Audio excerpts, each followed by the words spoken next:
theme of this video is it's not what you like, it's what you do. That came from one of my clients who was talking about the fact that he was living with his children and they were caring for him. And he still had a lot of health issues, a lot of problems. And he would be in and out of the hospital. He would be trying to do the best that he possibly could to take care of himself, but he still couldn't quite do it. And so he actually made the choice to move into a nursing home. And he said to me, he goes, Pamela, he goes, it's not what you like to do. It's not what you always want to do in life. It's what you have to do to make things better. That is the theme of the caregiving chat for today. I'm Pamela D. Wilson. My website is pameladwilson.com. On there is a lot of helpful information for caregivers and aging adults, and specifically in the link to this video, there's a link to the support page on my website. Let's begin by talking about change. So we have sudden change, which could be the death of a parent, or a health issue that results in a lot of care needs for an elderly parent. Both of those result in this change that's almost like overnight. It's like one day life is like this, the next day life has changed totally.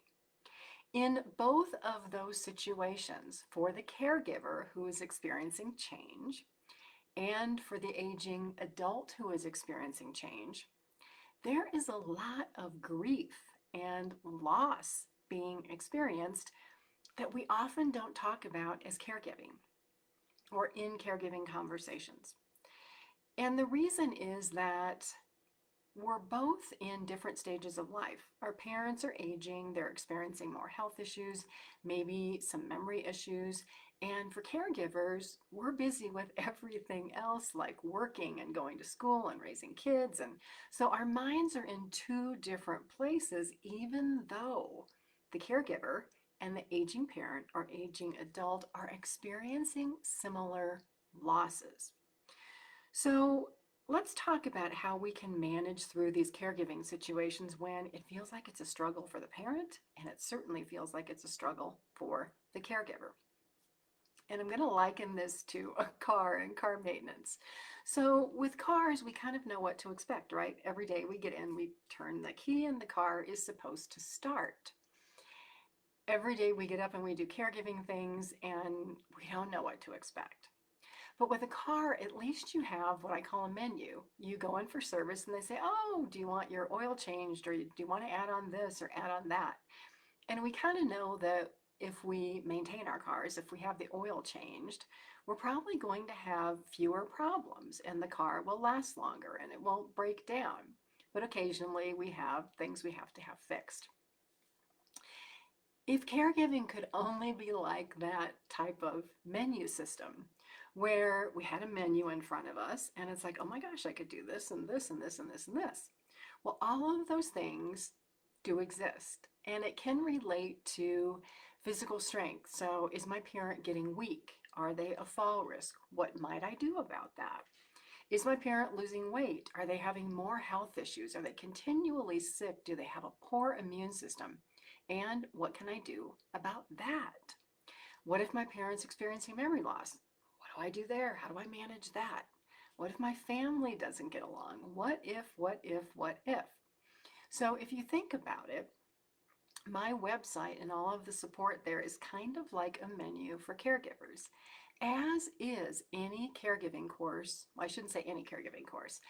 The caregiving courses I offer, those are a menu of help for all of these unexpected things that you don't know that are going to happen. And I'll talk about a menu again. So let's say that you go to a restaurant and you're like, I don't know what I want to eat. What do they give you? They give you a menu with all of these choices. And all you have to do is say, well, I want that, and I want that, and I want that. And you get something that you want and you eat and you're not hungry anymore.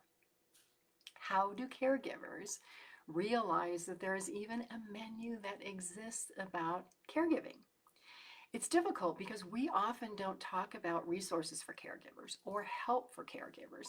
And half the time as a caregiver, you don't know what help you need.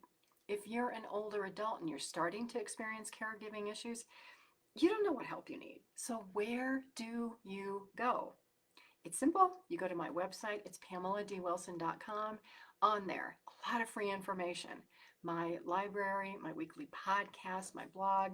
There is also paid information on there in the way of 2 caregiving courses that, in a sense, are a menu that gives you information about what to do about all of these unexpected situations. For caregivers, many times because you don't know what you need, it's easier to see a list and then you get to make the choice about, well, maybe we should focus on memory, or maybe we should focus on health and weight loss, or maybe we should focus on reducing falls. Whatever those concerns are, help is in my online caregiver courses. I'm Pamela D. Wilson. Please share, push that share button on this video today. Share it with other people that you know who are looking for hope, help, and support, who may not even realize yet that they are a caregiver, and especially those who have no idea what is about to happen. Those are the caregivers that somehow experience the most stress and the most overwhelm because they say, I never thought this would happen. I never knew caregiving would be like this. Or whoever thought I would find myself in this situation. I'm Pamela D. Wilson. Have a fabulous day today. I will see you again soon in another video.